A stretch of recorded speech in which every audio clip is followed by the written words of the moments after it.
Hello everyone and welcome to my The Bold Fans channel. I hope everyone is having a wonderful day.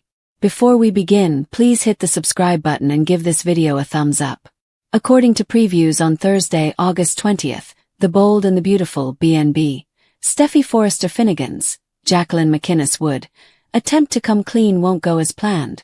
Let's talk about all the turmoil since Carter Walton, Lawrence St. Victor, will also proceed with a cover-up that can come back to haunt him. Steffy recently acknowledged that she needed to tell John Finnegan, Tanner Novlin, something at the Cliff home. Steffy is feeling a lot of guilt because Finn constantly emphasizing how his wife is pure, honest, and deserving of respect. Given that she recently had an affair with Carter at Forrester Creations, Steffy doesn't think Finn should think that of her. Steffy now appears prepared to admit what transpired, but something will unavoidably stand in the way. Whatever Steffy attempts to blurt forth, Finn might stop her and say it doesn't matter. However, Steffy might encounter another disruption. It's also feasible that Steffy will decide she can't bear to reveal her terrible secret. Steffy will probably give up in the end since she doesn't want to hurt Finn's feelings and exacerbate the situation. According to BNB teasers, Carter will take a chance when he decides to reconcile with Daphne Rose Walton, Muriel Hilaire. Now that Daphne is giving him everything he's been wanting to hear, Carter might be tempted to confess as well, but he won't want to ruin his marriage. Daphne has made the decision that she is prepared to talk about family alternatives and that she cannot live without Carter. Carter will start a cover-up that could backfire because he will prioritize happiness and tranquility over honesty. Zend Forrester Dominguez de Metz will then have a proposal to consider from R.J. Forrester, Brian Nicoletti. When R.J. makes a pitch that most likely includes Electra Forrester, Linnea Grace, and the new youth line, Zend will be taken aback. Since Forrester Creations has to find the next big thing and fill the hole now that hope for the future is gone, Zend might think that sounds like a wonderful idea. According to teasers for The Bold and the Beautiful, R.J. will share his proposal and try to win Zend over, so keep an eye out. The hush that had descended between Steffy and Finn was filled like a thick fog by the repetitive sound of the ocean waves crashing against the rocks under the Forrester Beach home. With her arms about herself, she stood close to the open doors that led to the balcony and gazed out at the limitless blue that stretched toward the horizon. For a little moment, the beauty of the view nearly overshadowed the knot of guilt tightening in her stomach as the late afternoon sun cast long shadows across the living room. From a few feet away, Finn observed her with a look of both desperation and hope on his face. He had spent the entire day expressing his sincere regret for how he had responded to Sheila's unexpected arrival in Monaco, for the hours he had spent on the plane without alerting her, and for every instance in which he had prioritized his mother's calm over their family's safety. He had pledged boundaries, restraining orders, and a total transformation. He had referred to her as the ideal spouse, the one who kept him grounded, and the mother of his children, deserving much better than the mayhem Sheila constantly caused. Steffy had listened, carefully controlling her demeanor despite the turmoil inside. She had acknowledged that she had overreacted on the Monaco beach, hurling her ring and ending their marriage in a fit of rage and panic. However, the things she really needed to say were difficult to come out of her mouth. The previous evening she had said, "There's something I have to tell you. There's something you should know." Finn waited in the bright light of the next day. With his hands outstretched at his sides, he took a step closer, as though he were going up to a frightened animal. "Steffy, we can manage whatever it is. We've already experienced a great deal. Illa, the children, finding our way back after losing each other. Just tell me," she said, turning to look into his dark eyes. Standing there, vulnerable and genuine, the man she loved was prepared to mend what had broken in Monaco. He trusted her loyalty. He talked of her love, her purity, and how she had always prioritized their family. Each compliment struck like a knife. How could she disprove that notion? How could she look into those trusting eyes and admit that she had been back in Los Angeles, drowning her grief in booze and later in Carter Walton's arms, while he had been speeding through Monaco's streets yelling her name? Neither of them had anticipated how that one night of shared heartbreak, Steffi raw from terminating her marriage, Carter, devastated from Daphne's departure, had turned out. Every time she remembered that inebriated error on the couch in the Forrester Creations office, her cheeks burned with guilt. She parted her lips. The admission lingered there. Finn, I was a complete disaster after returning from Monaco. Everything seemed to be crumbling around me. And Carter. She was cut off by a gentle tap on the door. From the corridor, Kelly's voice asked if they wanted lunch, if Hayes needed anything, and whether Mommy and Daddy had finished their conversation. The children's basic needs cut through the conflict, keeping them both rooted in the reality of the family they were attempting to save. For a moment, Steffi closed her eyes. Finn was still observing her expectantly when she opened them once more. Time had changed. Suddenly, the unadulterated honesty she had nearly attained felt perilous. Not only would telling him the truth now cause him pain, but it would also destroy the tenuous progress they had made. It would make him view her as someone who had sought solace in the arms of another man the night she had left him, rather than as the ideal wife he had portrayed. She attempted a faint, tired grin and swallowed hard. I was going to say that I realized how much I still need you when I returned. How much the children depend on us being together. I'm still upset at Sheila. I'm still afraid. Finn's expression softened with relief. But I don't want to throw everything away because of one awful weekend. He walked the rest of the way and drew her into his arms, cradling her close to his chest. He whispered into her hair, "That's all I needed to hear. We'll overcome this. Promise. No more secrets." With her eyes open and gazing past him toward the water, Steffi leaned her cheek against his shoulder and said, "No more picking anyone over you. No more secrets," he declared. The irony had a terrible tang. Choosing to remain silent rather than jeopardize what they still had, she had ruined her own confession. The truth remained hidden inside her for the time being. Until she could determine whether the marriage was resilient enough to endure it, she would bear it alone. Carter Walton stood by the big windows overlooking the city, his hands stuffed deep into his pockets, in the stillness of the executive office at Forrester Creations miles away. The glass let in some afternoon light, but it did little to calm the storm inside of him. He was both comforted and alarmed by Daphne's open and hopeful posture as she sat on the edge of the leather couch with her wedding ring back on her finger. She was back. She had turned around after getting to the airport and almost boarding that trip to Paris. With tears in her eyes and an apology that addressed the core of everything that had gone wrong between them, she had returned to him. She had acknowledged that she was afraid of the diagnosis that made natural conception so challenging, and that the thought of having a family had turned into a source of suffering rather than happiness. She had told him that she had been wrong to push him away, wrong to claim that he wasn't related to her, and stupid to think that leaving would be the more compassionate option. Daphne had remarked, "I love you," earlier, her voice steady despite the thickness of passion. "I don't want to live without you. I'm prepared to discuss my alternatives. Eggs from donors. Surrogacy. Whatever is necessary." Carter had listened, his throat constricted. "I want to build that future with you." She was now saying what he had been waiting weeks to hear. He was being offered a second shot at the marriage he believed to be finished, replete with the family plans that had before seemed so far away. He ought to have been so relieved. Rather, guilt lingered in his breast like a stone. The recollection of that evening spent with Steffi would not go away. Comfort had evolved into something more, as evidenced by the shared bottles of whiskey and the candid discussion of shattered trust and divorced marriages. Both of them had been in shock. In Monaco, Steffi had left her ring with Finn. Before leaving for the airport, Daphne had left hers with him. Boundaries had become hazy in that moment of mutual abandonment. Following the incident, they had decided that it was a horrible error that would never occur again and that they would never discuss it. With trembling hands, Carter straightened the office after Steffi had left, attempting to remove every evidence. The secret of that night threatened to taint every pledge they made, and now Daphne was here, offering him the very future he had almost lost. "Carter." He was drawn back by Daphne's voice. She got up, walked over to him and put a soft hand on his arm. "You haven't said anything." I am aware that I caused you pain. I am aware that leaving in such a manner was unacceptable in a lot of ways.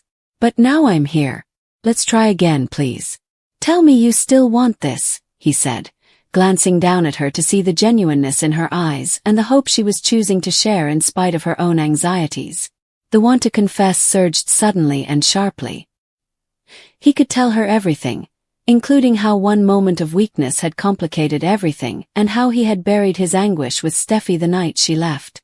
Being truthful could make things better. The brittle understanding they were developing might also be destroyed. Carter considered the life they had envisioned. The house they desired to be filled with children's laughter. Even after all the previous suffering, Daphne's grin continued to brighten his life. It seemed like a bigger risk to blow it all up now, when she was finally prepared to fight for them. With a gentle smile, he put his own hand over hers. I still want this, he murmured, his words seeming both genuine and unfinished. I've always wanted it. Daphne, you scared me. I assumed we were done when you walked away from that ring. Daphne's eyes welled with relief as she said, but if you're ready to stay and figure out the family part together, then I'm all in. Raising herself to her toes, she gave him a gentle, long-lasting kiss that sealed their new beginning. Even while the secret of Steffy blazed in the back of his mind, Carter kissed her back and placed one arm around her waist. For the next hour they discussed what to do next, hopefully with caution. Daphne talked about appointments, experts, and the donor alternatives research she had already started. With a steady voice and a racing mind, Carter listened and contributed. He seemed to be building a cover-up with each promise he made. This reunion would be protected by him. He would provide Daphne with the safety she required. And no matter how burdensome the truth of that night got, he would keep it hidden. Later, Carter led Daphne to the elevators as the sun started to set and the office lights turned on by themselves. For the first time in days, their rings caught the light together as they held hands. As the doors opened, she grinned up at him. We'll be all right, she declared. He nodded and squeezed her fingers, saying, I can feel it. We will. Carter stood in the silent corridor for a considerable amount of time after the elevator doors closed and she vanished. He felt the full weight of the perilous decision he had just made, which was to choose silence, marriage, and to proceed as if that night with Steffy had never been. It might come back to haunt him. In this world of foresters and entwined lives, secrets always did. Everything he and Daphne were rebuilding could fall apart with one slip from Steffy, one thoughtless remark, or one uncontrollably intense moment of shame. But for the time being, he had made the decision that would keep his wife close and their future intact.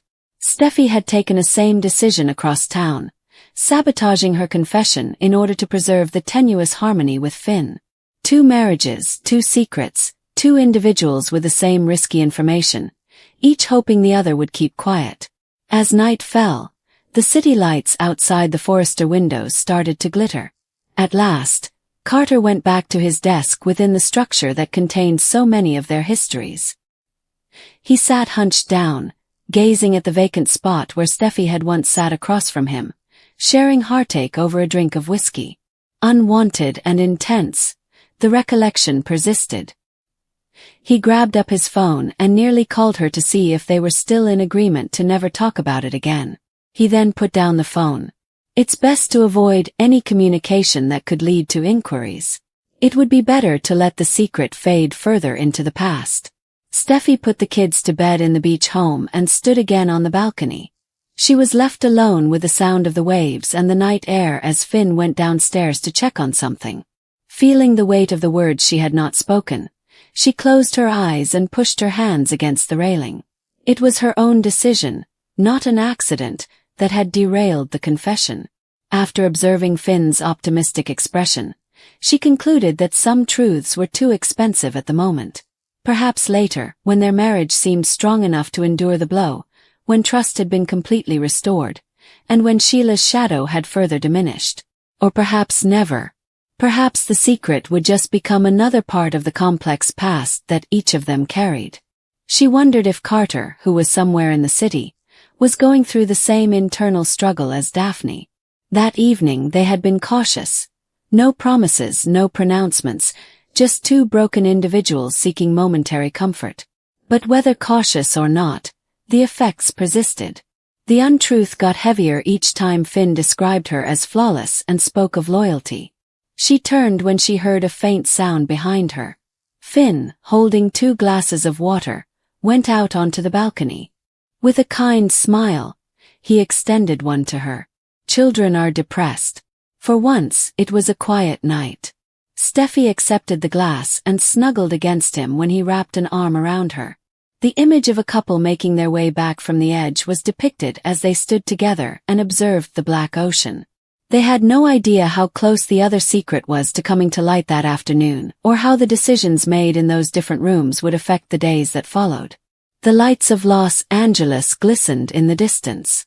Somewhere among them, Carter and Daphne were making plans for a family that already held an unseen complication, choosing each other once more. And at the Cliff home, Steffy and Finn clung to the faith that what had broken might be repaired by love and tenacity. The secrets were kept to themselves. The confessions continued to go awry. And the dangerous choices taken to preserve what was left rested in place, awaiting the day when the truth could no longer be suppressed. Steffy Forrester Finnegan stood facing her husband on the floor of the living room as long golden streaks were cast by the afternoon light coming through the Cliff house's big windows. The same mixture of hope and quiet desperation that had characterized so many of their chats since her sudden return from Monaco was evident in Finn's eyes. He had tried to persuade her that their marriage still had a foundation worth mending for the greater part of the day before. Now he was repeating it once more, his voice firm as he spoke about the lady he thought he had married, loyal, honest, and pure in her intents despite being put to the test by life. The words landed in Steffi's chest like stones. She was making a great effort to ignore the fracture, but each compliment simply made it worse. The shared bottles of wine, the unvarnished confessions of sadness, and the way loneliness and alcohol had blurred boundaries until she and Carter had completely crossed them were all vividly replayed in her mind from the night at Forrester Creations. The following morning, they had awoken in silence and regret. Both of them agreed that the error should never be discussed again. But as she stood there and listened to Finn compliment the same traits she no longer thought she had, the secret was so close to her throat that she was having trouble breathing. Before she could stop herself, she blurted, "I have something to tell you." Finn's face changed in an instant. With one hand half raised as though prepared to support her, he moved closer. Steffi opened her mouth once more, the confession beginning to take shape.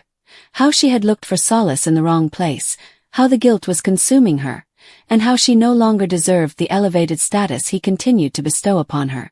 However, the words would not come. Seeing that she was struggling, Finn spoke first. "It doesn't matter what it is," he firmly stated. "Not in comparison to what we have already endured. Illa, Monaco, everything. We remain here," she said. "You're still the person I trust more than anyone." The interruption struck at her weakest point. Steffi felt the courage she had worked so hard to build evaporate. She could see the harm that the truth would cause, the broken expression in his eyes, the certain demise of any remaining hope. She considered their kids, the life they had attempted to shield from Sheila's shadow, and how Finn had already received enough punishment for decisions that were never quite his own. Now that she had broken his heart, it felt like she was doing yet another unjustifiable act of cruelty. She shut her mouth as a result. She passed the time. She let Finn pull her into an embrace that was both consoling and intolerable. Knowing that she had just made the decision to choose silence over honesty, and that it would follow her for a very long time, she gazed over his shoulder at the ocean beyond the glass. Her own fear of the devastation the revelation would leave behind had derailed it, not any outside force. Carter Walton encountered a similar dilemma in the tranquility of the executive suite of Forrester Creations across town. He could still hear the apology Daphne had given him when she returned the day before. She had spoken the words he had been waiting to hear since she left, standing in front of him with her ring back on her finger. She was prepared to defend their union. She was prepared to discuss family possibilities, including IVF, donors, and any other road that might still be available to them in spite of her illness. A life without him was not what she desired. Carter had listened with a mix of relief and fear. He couldn't stop pressing on the bruise that remained in his body from that night with Steffie. He had cleaned the office, made an effort to remove any evidence of the incident, and convinced himself that the only course of action was to remain silent. The impulse to confess swelled like bile in his throat as Daphne offered him the future he had been afraid of losing. Everything she was attempting to reconstruct may be destroyed by a single sentence. She could be sent back to the airport and permanently removed from his life with just one admission. He went down the more dangerous route. The cover-up was his choice.